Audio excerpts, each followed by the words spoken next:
All right, Craig. So I know probably in the still probably in the basketball world, probably a lot of people already know who you are, but can you like introduce yourself a little bit? Yeah, absolutely. And I'm sure probably nobody knows who I am these days. But Craig Turner, exercise scientist, PhD in exercise science, held number of different positions through my career. From my accent, you maybe can tell I'm from the UK, maybe not, because I've been over in the US for a little while now, so it's starting to blend. But essentially started out with Nike was kind of my first real full-time S&C role. Did that in conjunction with a PhD. Worked with the Nike Sports Research Lab. Did a bunch of S&C work for the Nike Academy, and then moved over to the US. So people probably in the States more so know me from kind of working at NC State, being director of sports science S&C there, working with the Philadelphia 76ers, and then more recently, University of Pennsylvania. And then I currently work with Vald and do some adjunct professor teaching with Seattle University. So kind of on the other side of the S&C world right now in terms of the kind of sports tech and education piece. Nice, nice. So, well, the main reason I want to invite you on is because I remember when me, you, Nate, Gio, Adam, when we're all in Florida, Adam literally said that you are the best sports scientist he ever worked with. And I was like, oh man, this came from Adam. I gotta have you on my podcast. Uh, So, That's a big compliment right there, right? especially from him, like he knows a lot of stuff about like he basically is a sports scientist, last strength coach, right? So, And I'll probably pay Adam back the favor there as well, in that I think he is the best one that I have personally worked with. There's maybe another close contender, but we only really crossed paths for a couple of months, which was Patrick Ward, who's now at the Seattle Seahawks. oh yeah. Him and Adam are probably my one and two in terms of go-to people in the field when I want to talk science, that's for sure. Okay, cool, cool. All right. So, uh I want to start by asking you this because obviously I'm probably more of a strength coach than a sports scientist. So, starting as a scientist and then transition to like a sports science and strength coach role, like is the transition easy for you? And what exactly is sports science like meant to you?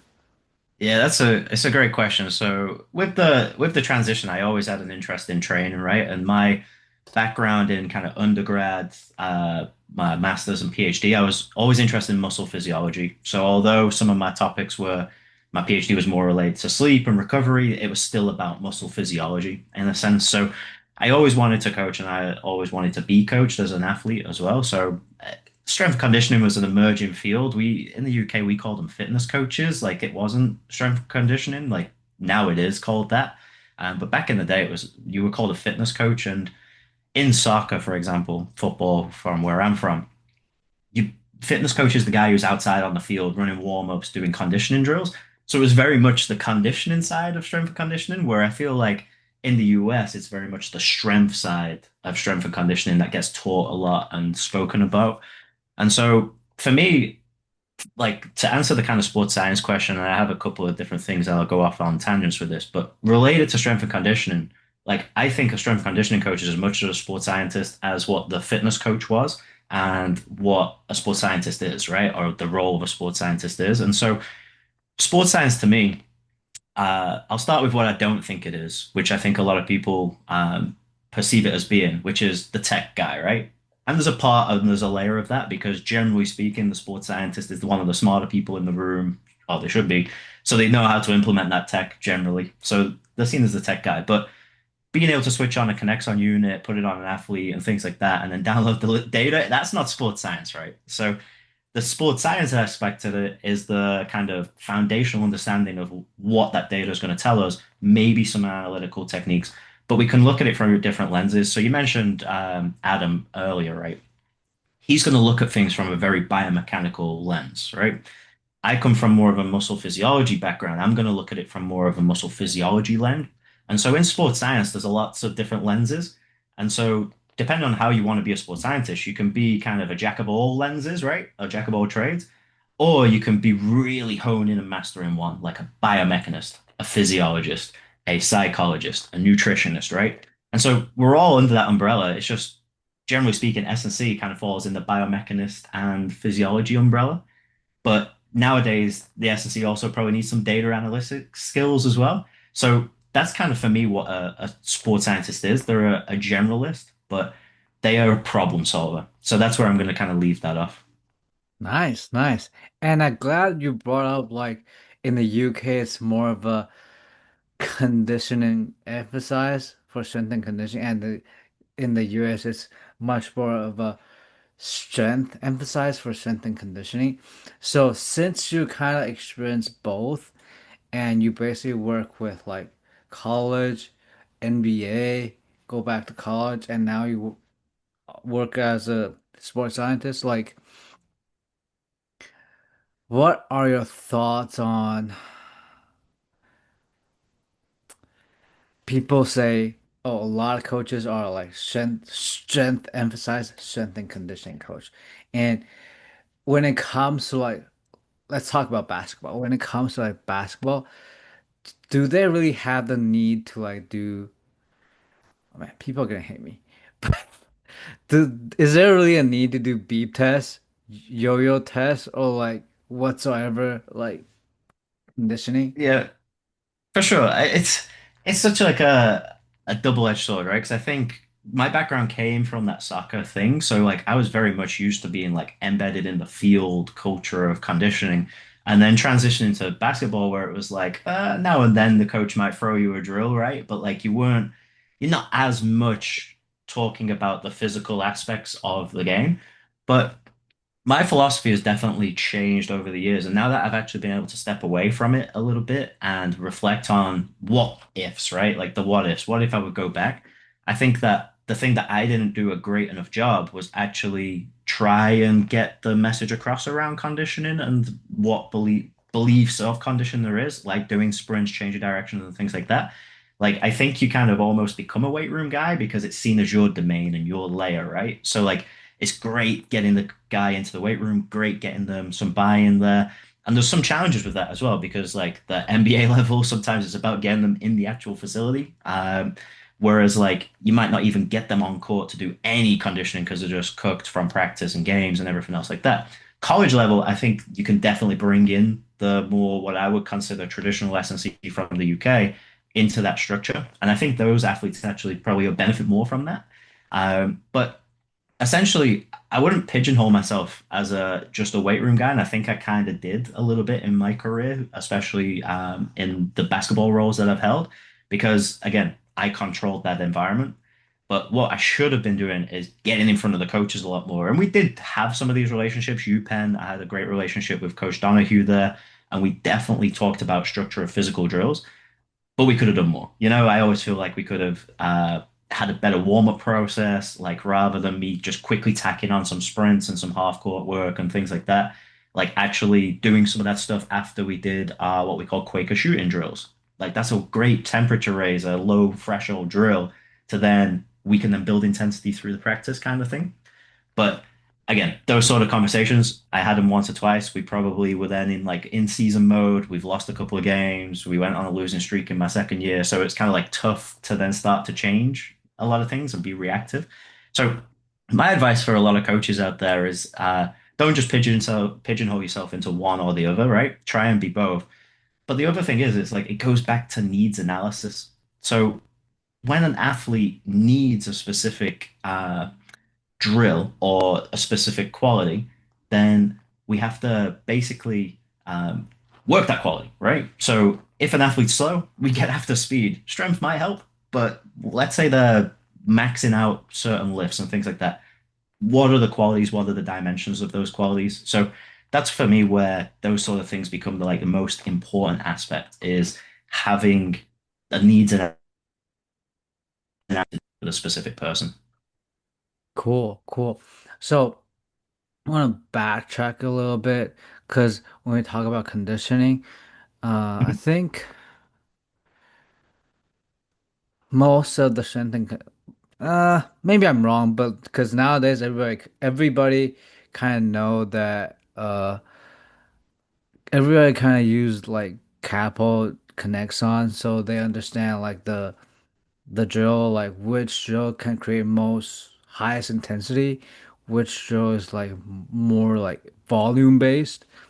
But can you kind of share like your conversation with the coaches when it comes to like, oh, if the coach said to you that they're not fit enough, like what are the conversation for you and how are you gonna approach that? Yeah, it's a good question. I'm gonna answer it with a different kind of question in a sense, and then I'll get there. Because I had this conversation with the last head coach I worked with about actually purchasing Connexon, and my thing was, okay, why do we need it, right? So my big sit down in the meeting was, we're going to spend a fair bit of money on Connexon. What would you change practice wise if I come to you and say, this is what we observed from our data in terms of load was high, load was low, load is right where it needs to be.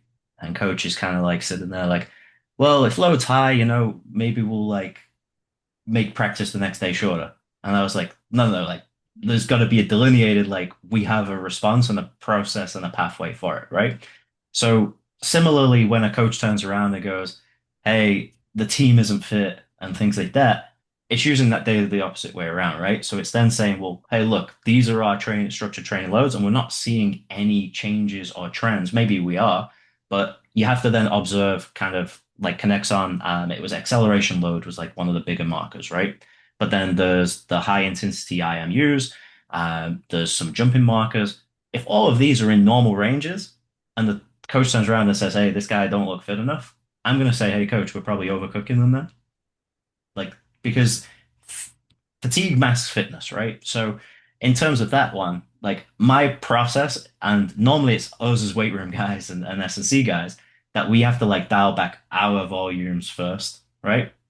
So, the first thing that I do when a coach mentions that somebody doesn't look fit enough, I put them on a deload from my stuff because then that way, if they start feeling fresh from fatigue again, then they're going to look fitter again, right? And the coach also doesn't sees great energy and stuff like that.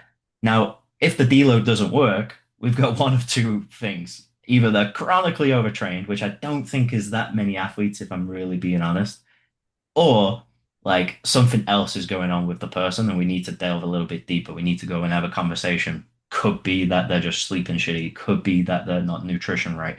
It could be that they're got a bunch of other lifestyle things going on. The higher up you get, the more the lifestyle things going on is a factor in these conversations. But then it's again being honest with coach with the information that we've got. Like, it might be that we took the foot off the pedal in a sense as well. Like we could have reduced some loads, and coach is saying, "Hey, these guys are not looking fit enough, right?" So actually, it might be that we're not getting enough intensity in practice. We're not getting enough of these high intensity exposures, and that's one thing I've talked with Adam quite a lot about is jumping in practice, right? Like, yeah, they do a few jump shots and here and there, and they might get a layup out now and then. But when we would like structure that as like a in weight room plyometric session in terms of ground contacts, the amount of jumps that we would do, repetitions, it would be actually nowhere near what we would program for high intensity work. So that's where again you've got to break down some of the practice components because it might be actually, hey coach, we're not getting exposure of like high intensity plyos. We might need some shock loading in here. We might need some like real heavy change of direction work or eccentric lifting. And so that's where kind of those conversations come in as well. Because sometimes I honestly think as well that there's some coaches out there that do really long amount of practices and you're like, hey, this is too much. But there's some coaches out there who are really, really cautious and like they don't do enough. So you're like, hey, coach, make them work, get some sprints in and things like that. So that's where it becomes kind of using the information that you've got. So I think hopefully that answered the question there. Yeah, yeah, that's perfect. And man, this is actually perfect. And I see why Adam said you're the best sports scientist he ever worked with. So I got another question, like kind of the same, and you kind of already answered, but like it's probably like a three-part question. So uh I feel like probably every strength coach will encounter this at one point in their career if they work with basketball. So the coach like in college, you probably play 2 games per week, right? D1 college, 2 games per week. G League, probably like 3 games per week, right? Yeah, yeah, for sure. And NBA level, like 3.5 to 4 games per week. So, um, talk to me about like your thoughts on how would you help coach program their practice in college level, G League, and NBA. Yeah, so I'll start with college. I think we can definitely get more structure in, right? So we can maybe do a bit more traditional periodization in a sense. So have some delineated weight room days, have some essential kind of like built-in recovery, but I always block it into three different types. So you've got your starters, they're going to play high minutes, they're going to be high role players. Then you've got your bench players, role players, right? That are going to be moderate minutes generally. In college, I think the minute distribution is a lot more kind of favorable than maybe the NBA and the G League. And then there's going to be your red shirts, your walk-ons, your guys who get nothing, right? So I instantly take those guys who get nothing and say, hey, coach, they're S&C guys, like including practice, they're going to be doing more S&C sessions. It's a kind of as simple as that. High minute guys, we want doses of high intensity, but we want to manage their volumes. And then depending on how you want to use your role guys, they fit into one of these other two buckets. And so that's kind of where college we can get 2 times frequency of lifts in, things like that. G League, I tried to when I was at the Blue Coats, so the NBA G League team for the Sixers, the short period before COVID hit. I tried to keep that frequency in as much as we could, but there's a bit more variation in game day weeks. So, like you said, on average it's three, but sometimes you have a 2 game week, sometimes you have a back to back. Those things are all going to be different, but similar principles. So that's where we then started to integrate more of the game day type lifting. So I actually at the G League level would do pre-game lift and try and and use it and teach as a potentiation tool. Whether we were getting potentiation for a game is another question and a rabbit hole I probably won't want to go down. But we were getting a little exposure in there and using VBT as our kind of guiding marker. And then when it comes to the NBA, you were literally looking at the schedule and going like, okay, how can I like even format a plan with this? So essentially you have plan A, plan B, and plan C for a given day. And if that guy feels great, boom, you're hitting plan A. If that guy feels like absolutely terrible, it might be plan C isn't even an option anymore. We got to think plan D and go and get him some treatment and other things. So it's a bit more reactive, but at that level, you've got more people. So I was only handling like 5, 6 athletes on the roster. So again, I can pick up the phone and have 5, 6 conversations really easily as I'm traveling in. I can drop them a text as they're walking in the facility. Yo, how we feeling? Are we good? Yeah, I'm good. If I got that thumbs up, we're good. Plan A is going ahead. If I got, I'm okay, it's plan B and C. And to give a bit of context of what that meant is that I had a planned volume load for the day, right? Certain exercises, certain patterns, certain movements, using VBT as a guiding tool for those primary lifts. If I had to go to plan B, that would be what I would consider my maintenance dose. So they're getting enough volume, a touch of intensity, but not crazy amount of number of sets and things like that.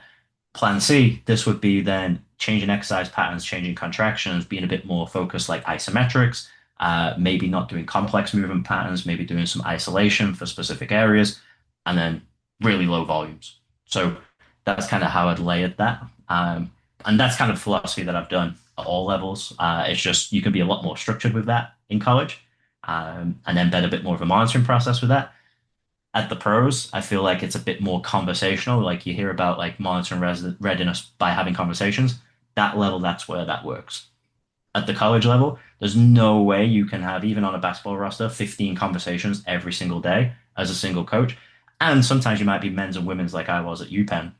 So now it's not just 15 athletes, it's 30 athletes a day. Like there's no way you can have that level of interaction and kind of process. So you have to have an embedded readiness marker or something like that, or really good relationships where they actually actively text you, and then that's kind of where that bakes in. Nice, nice, nice. That's weight room wise. How about programming like basketball practice, like how would you how would you like how would you use like connects on load or intensity to help coach uh with basketball practice for college level? Yeah, so again, I think that the only real thing where like Connexon becomes important for me is one to start describing what's going on, right? Like because if a coach likes a 3 hour long practice, intuitively we start going, that might be a little long. But if you're just thinking about like putting duration on a paper and then they put all their drills in and like, well, we need to get all these components, then what becomes like an important factor is the density of that session.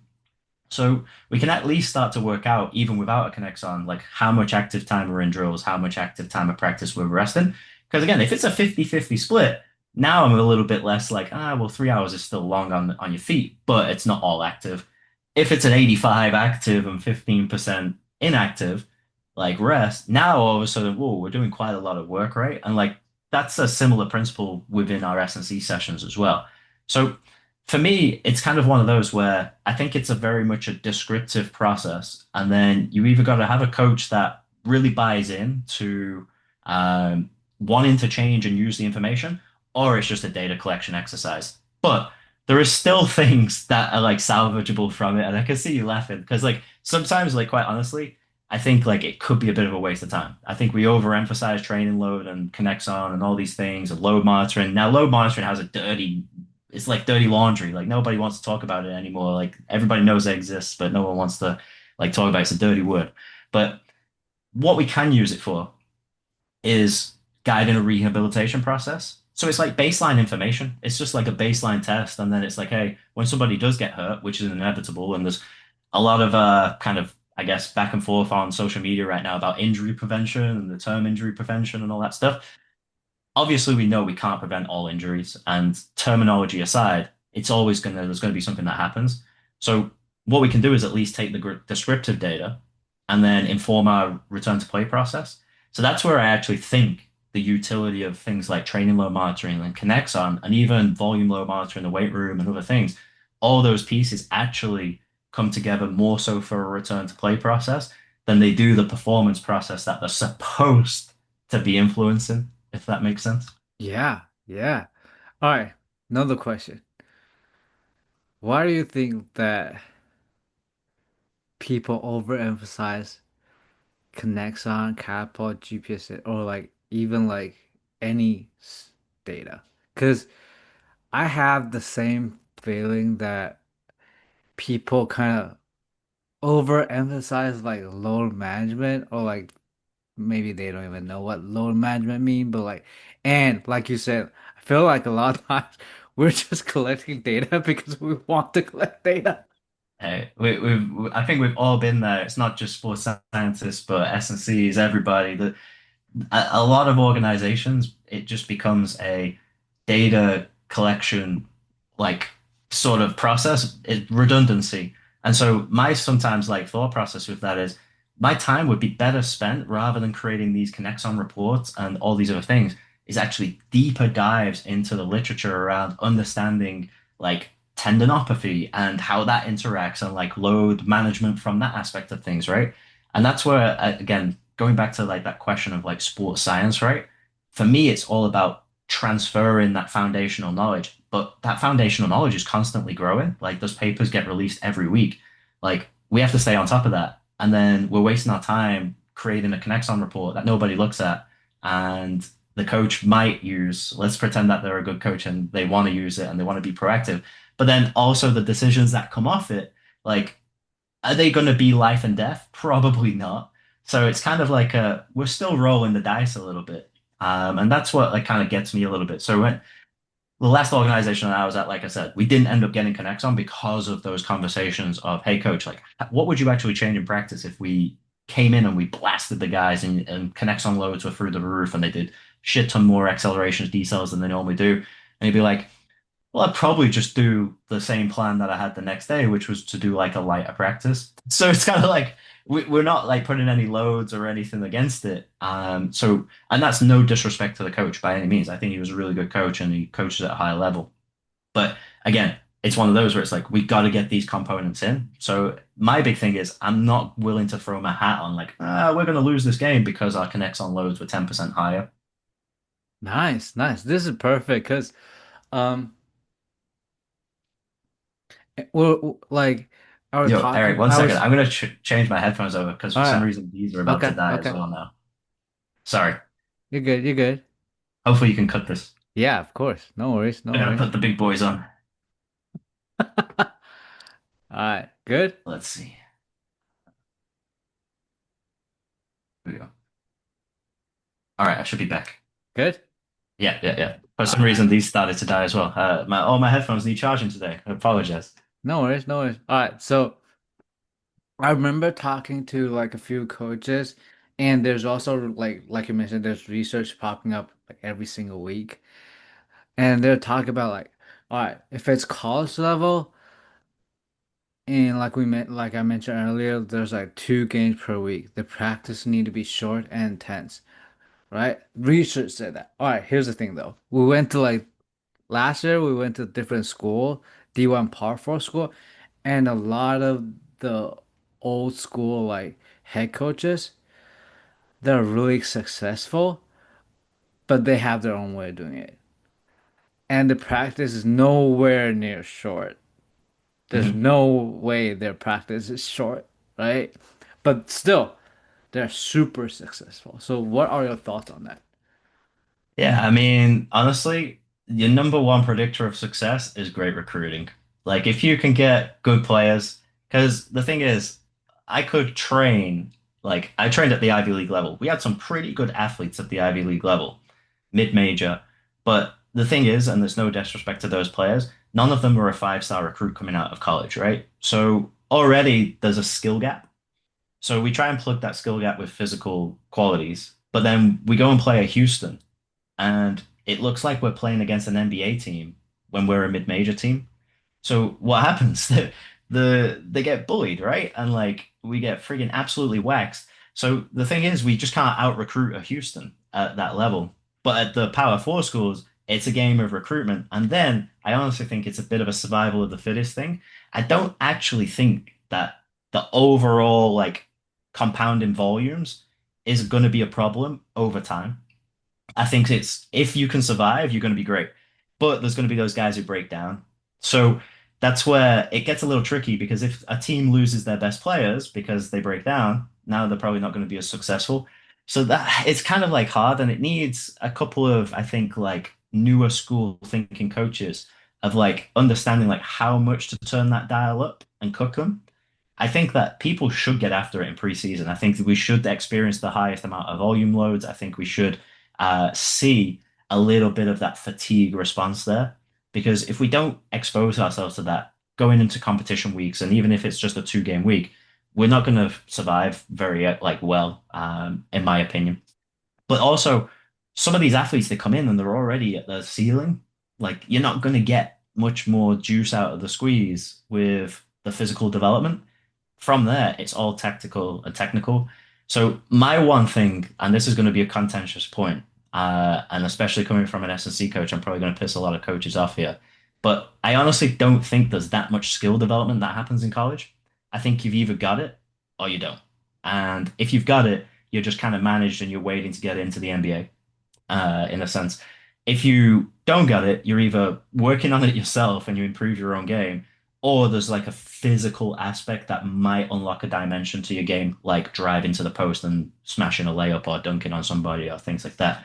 But again, there's raw shooters out there, but then if they're just their role is sit in the corner and shoot threes, they've got to be good on defense, otherwise they're never making it to the league.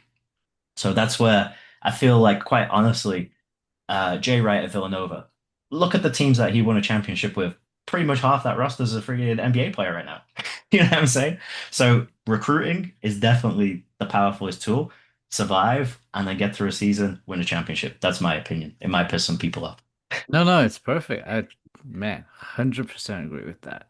All right. So that's college. What about in the NBA level? They're like all the NBA guys was like probably all of them were five-star recruit. So what happened now? Yeah, I mean that's then like it's another level, right? So those guys who are first round draft picks, things like that, sometimes it works out, sometimes it doesn't. But I actually feel for coaches at the NBA level because they do try quite a lot of like hard work to orientate towards player development. So from like the Sixers organization, that was kind of my first exposure with pro basketball. And I was like blown away that there was actually player development coaches because you don't see that in like football in the UK and things like that. Like there might be some assistant coaches and a goalkeeper coach, but there isn't like a position specific coach or there never used to be. And so when I'm walking into that and you've got guys that are working with the guys one on one, and then you've got your kind of more extended coaching staff, your assistant coaches, head coach who are working at more the team dynamic level.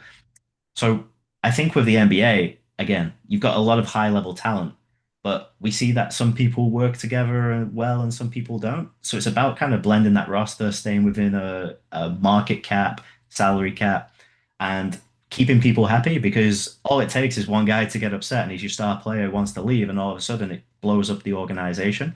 So, like, look at OKC, right? Obviously, they're just off the back of winning a championship, but a young team, hungry. A lot of those guys frigging grinded through the G League. They've got a good head coach, good structure. It was kind of only a matter of time before those kind of like teams break out. But you've also got to look around the league. A lot of good teams lost their big guys through injuries. Like Tatum goes down, right? Halliburton in the finals goes down. Like they lost key star players. So that also is going to influence a team's direction. So there's an element of like luck, but also the hard work. So again, not taking that championship away from OKC, I think they deserved it. They were looking on fire. But that organization traditionally, when I was working in the NBA, wasn't that good. You go into OKC, you were like, we're going to get a win on the road here, Yep. kind of thing. So that's like the kind of difficulty, and like I'll never be a GM because some GMs get it right, some GMs get it wrong, and I don't think I always get it right. The one thing I will say is when I first saw Tyrese Maxey in a summer workout before he got drafted, I was like, this kid is friggin' talented. And then the Sixers drafted it, and I was like, oh shit, we actually drafted this kid. And then his first year, rookie year, he grinded. Like he was a player who was in the gym before any S&C coach. He was in before his player development coaches. He was getting shots up every time I walked in at like 6:30 a.m. So I don't know what time he got in at, but he was putting in that work, right? And people talk about the Mamba mentality. He had the Mamba mentality. Now look at him in subsequent seasons. Now he's one of the biggest role guys for the Sixers, kind of thing. So that's another kind of aspect to that. If you get the right kid with like the right drive, they're going to be a really successful asset to you. I think some guys get into the league. The league is bright lights and fame and money and all that other kind of social activity that comes with it, and they kind of fall off. And so you need to get find the right eggs kind of thing to put in your basket. Nice. Nice. All right. I'm gonna put you in a like hot spot to answer this question. Uh-huh. Like you mentioned all these injuries.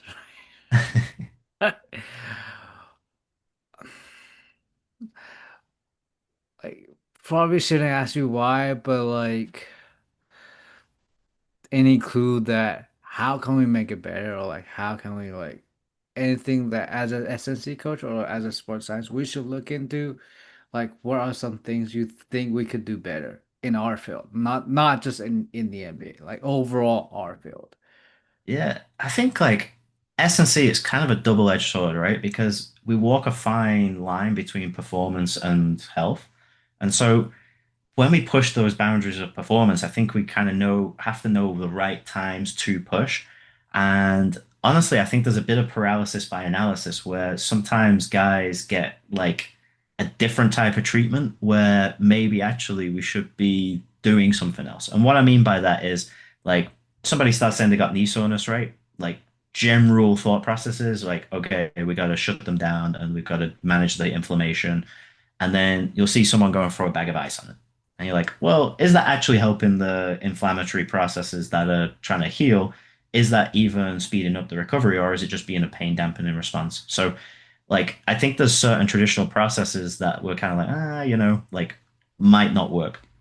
The other thing as well, like, Isometrics has become like quite a big thing, right? And managing tendinopathies and things like that. I am pro isometrics, but it's not a silver bullet that's going to fix every single pathology. And so, even if you're doing them pre-lifting, pre-conditioning, pre-court work, like you can probably manage some of the person's like responses internally. You might even get a decent dose for the muscle signaling and maybe increase some protein turnover. But then that's only one method and it might not work for everybody. BFR is probably the thing that's now kind of coming up on the uprise, and that I would say that would be something that I'd add definitely now a bit more into my processes from a recovery standpoint, but also a training standpoint, because I think we can get more frequency of training with BFR for these higher volume athletes like the NBA. But my honest opinion around the injuries, right, is that we've got these really high performing guys.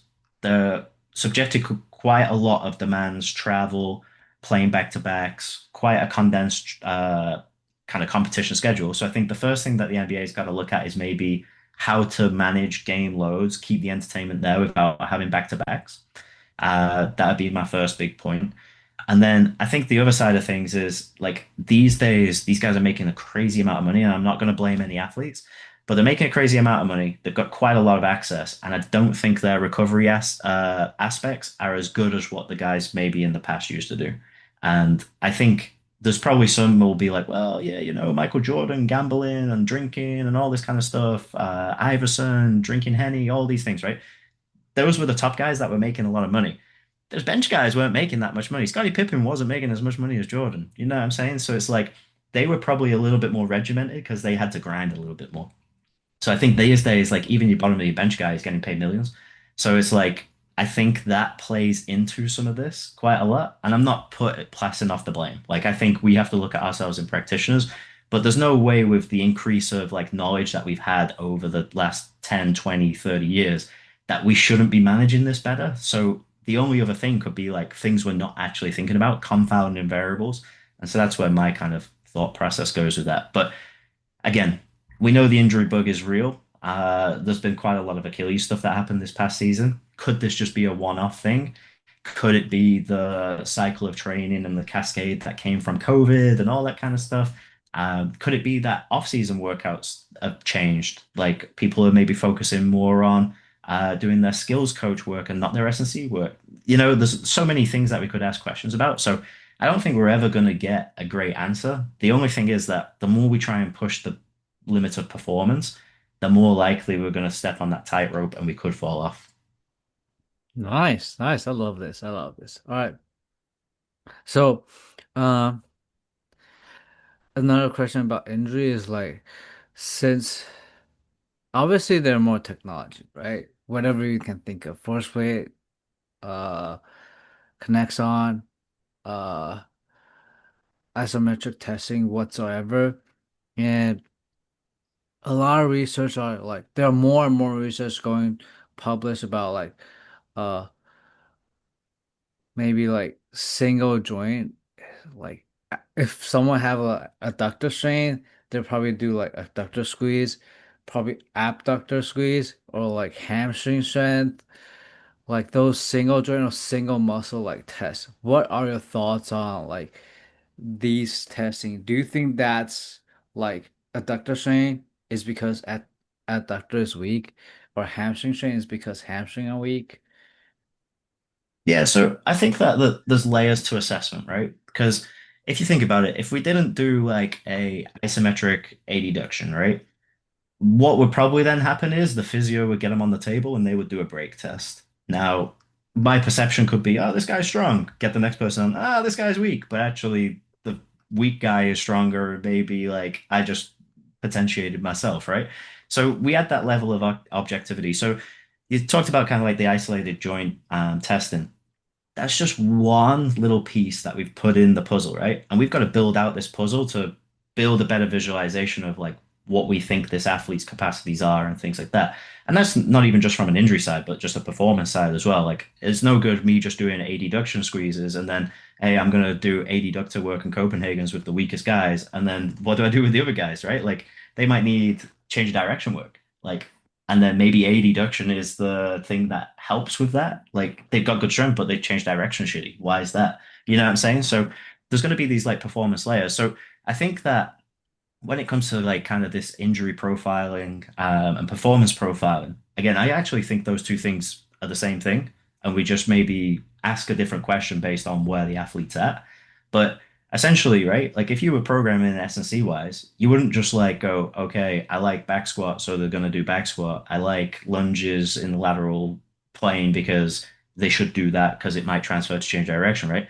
You would actually break it down and be like, hey, does this guy actually need like lower body squat strength? Do they need some maybe eccentric rate of force development? Do they need concentric impulse and power development and things like that, right? So that's where I think like these levels come in. The good thing about isolated joint testing is it's quick and easy. Generally, like there's a lot of good tech out there that can allow you to do these things really, really fast, and they shouldn't be too demanding from a both peripheral muscle standpoint, but also a central nervous system. So that's a layer. But then how does that person move in space? And I know again, I'm going to keep dropping Adam's name, but like the kind of biomechanics of basketball, right? Like we've got to start using coach's eye. And I'll be honest, I don't see everything. I got to spend a weekend with Dan Path a couple of weekends ago, well, actually, a couple of months ago now. And he looked at some things, and it was like this female soccer player, and she was running. And I was kind of like, stride frequency, she's a little small. And then he's like, well, actually, she's got like this left-sided blockage, like there's a hardware issue here. I don't like how the ankle's pronating. And so like he broke down like the kinematics into a different bucket of analysis, but like he works every single day with linear sprints, right? And so I was kind of like, well, like maybe some of those things are more related to like her stance leg, where she has to plan because she's a right-footed player. So a lot of times you would maybe see some or that pronation, some of that external rotation because they're normally opening up to kick a ball that way, kind of thing.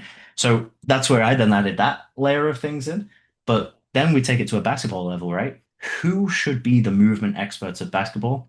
I think it's the assistant coaches. So I should be standing there next to an assistant coach and going, hey, tell me how you think this player moves. And like if he's like, well, fuck, he doesn't move very great laterally, right? Like he's not sinking into his hips that much. Now I can add my lens to it and be like, oh, is it because he relaxed maybe some external rotation or internal rotation? Maybe it's ankle dorsiflexion, things like that. So that's where I think all of these like layers of assessment, they just allow us to build a better jigsaw. So you can build probably some things actually give you a better coverage of the area. So there's some bigger pieces, right? Like if somebody's got chronic hamstring injuries, we probably want some hamstring assessments in there. So they're going to give us some bigger pieces. But then maybe these little pieces that connect the other pieces together, like looking at how somebody's like sequencing in a specific sprint, looking at maybe they having some range of motion deficits, mobility deficits, looking at their strength and power, looking at just exercise exposure, right? Like one thing that I feel like I didn't invent this, but like when I came to the NBA, I started getting people to do Nordics, and everybody was looking at me like I was like some crazy scientist. And I'm like, Nordic hamstring exercise is a pretty established exercise in soccer. It's like, well, we don't get sprint-related hamstring strains in the NBA, but we did get three change of direction related hamstring strains.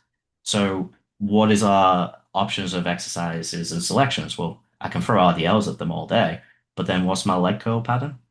We didn't have a seated leg hamstring curl or anything like that. So my next best thing is, okay, we're going to do some Nordics, do the band assisted and work up some progressions and stuff.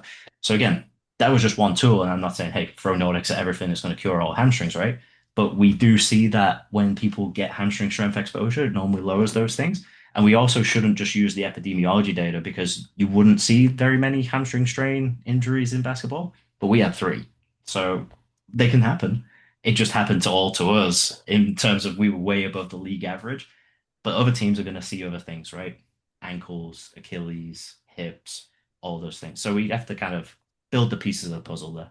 I just rambled there. I'm sorry. No, no, no, it's good. It's good. It's perfect. Because I, yeah, Dan Path is a legend, and I definitely feel like,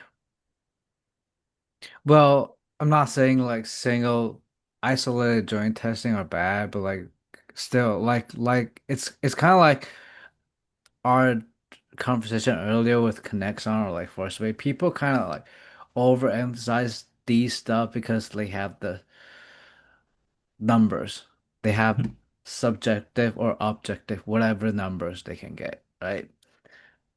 All right, last thing before I let you go.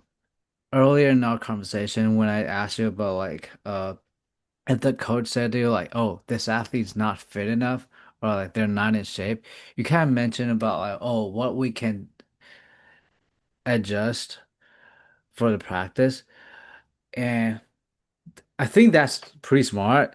But the most of the coaches I work with, they used to do like, oh, maybe we should do this, like more conditioning.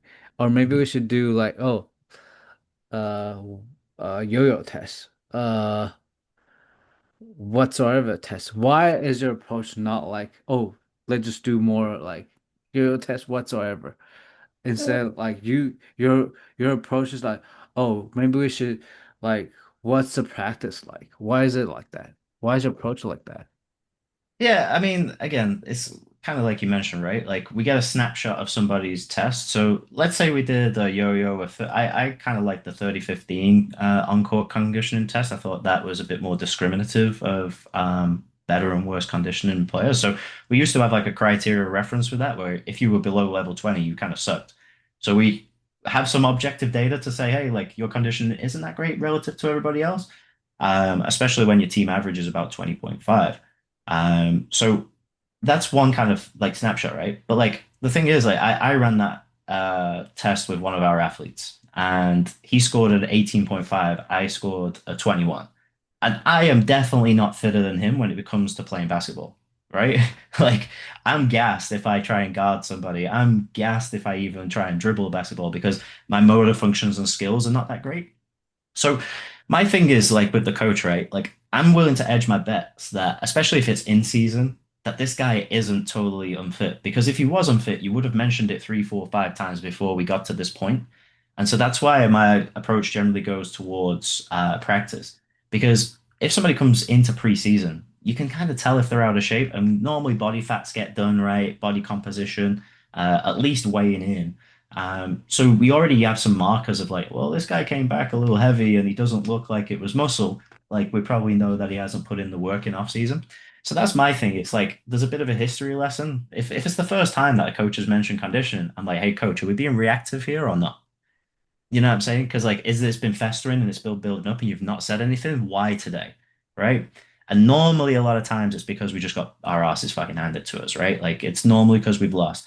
No one ever talks about conditioning and players looking unfit when you've got 3 consecutive wins on the road, right? Like it never happens.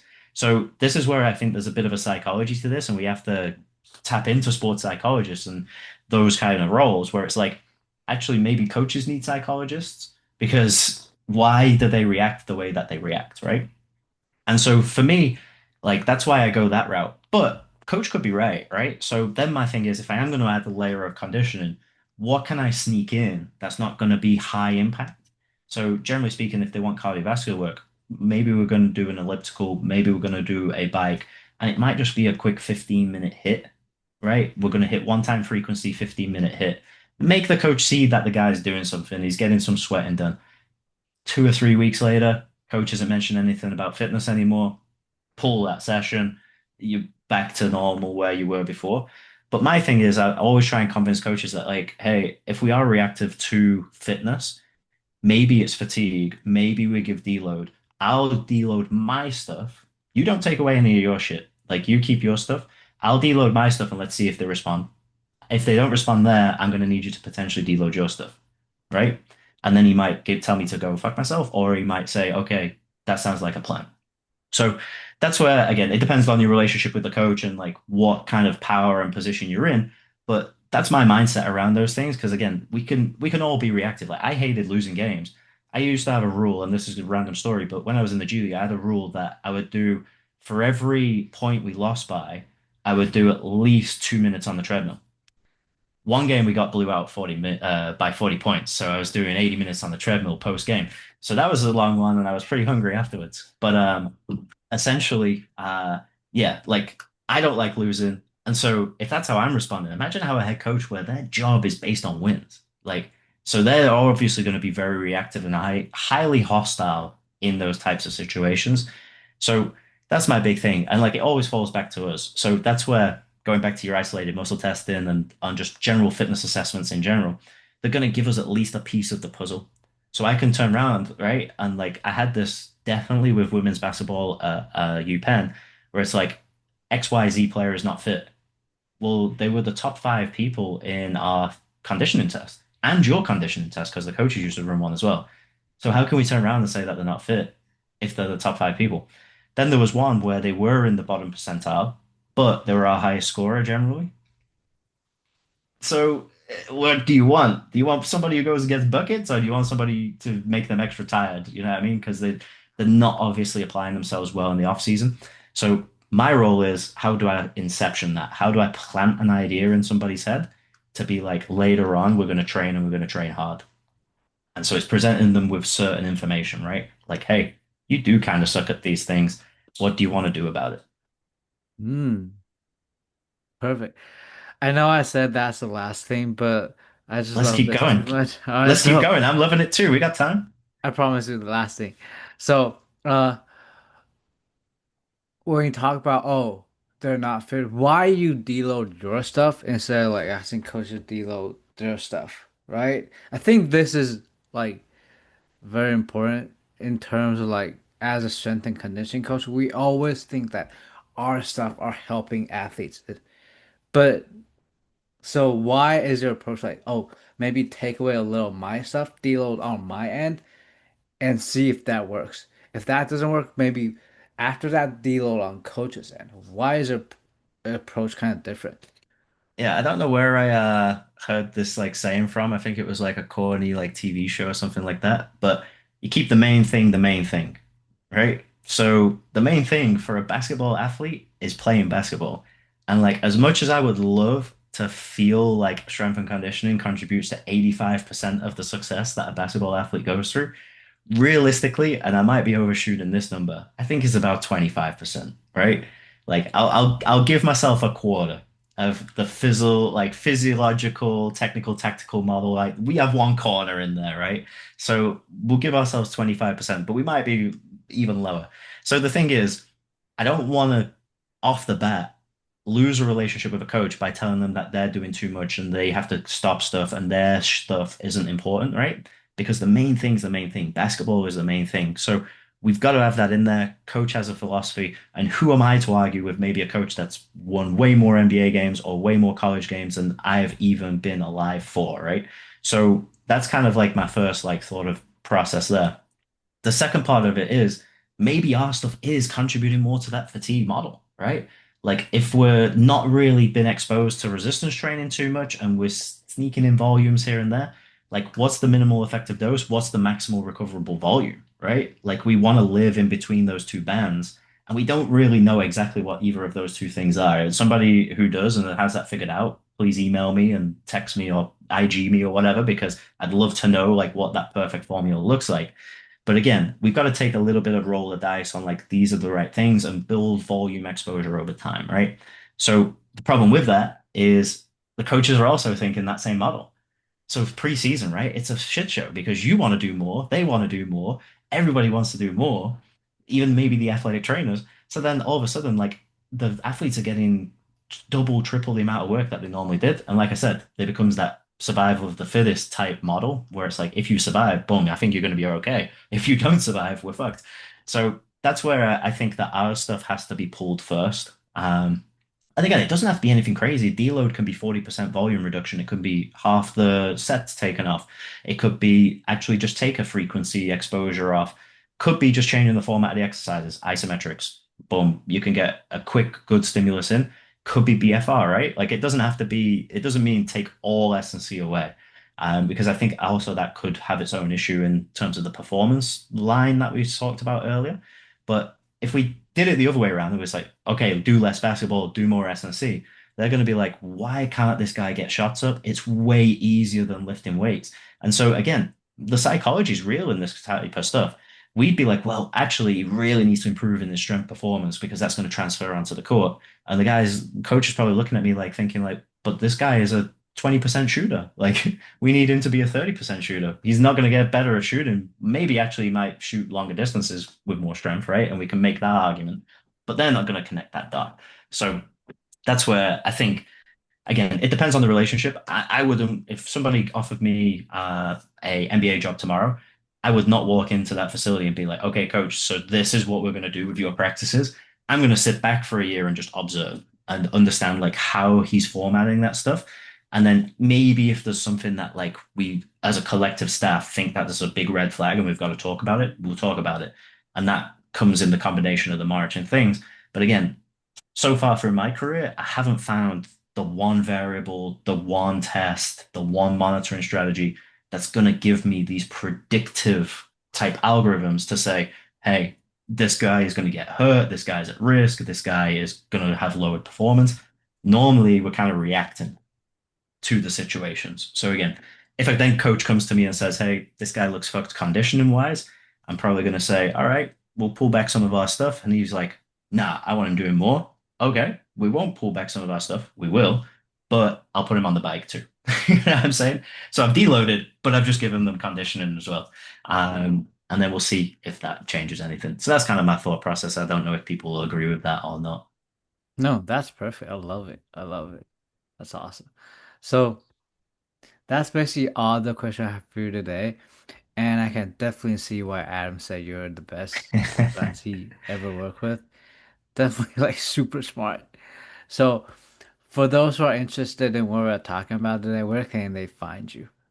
Yeah, so I'm pretty active on Instagram generally. My at is the science-based lifter. I recently changed that because I'm on a big hypertrophy kick right now, and training science-based and actually going to be competing in bodybuilding. So I changed my kind of Instagram tag. Again, I'm a little out of the S&C world in a sense with that aspect. So most people can find me there. Sometimes I'll drop in on Twitter, but generally that's just to argue with Mike Boyle. And same at, but it'll be Sci-based lifter. And then, yeah, email CT Sports Science if you ever want to just get in contact with me and have a long conversation as well. Nice, nice. Sweet.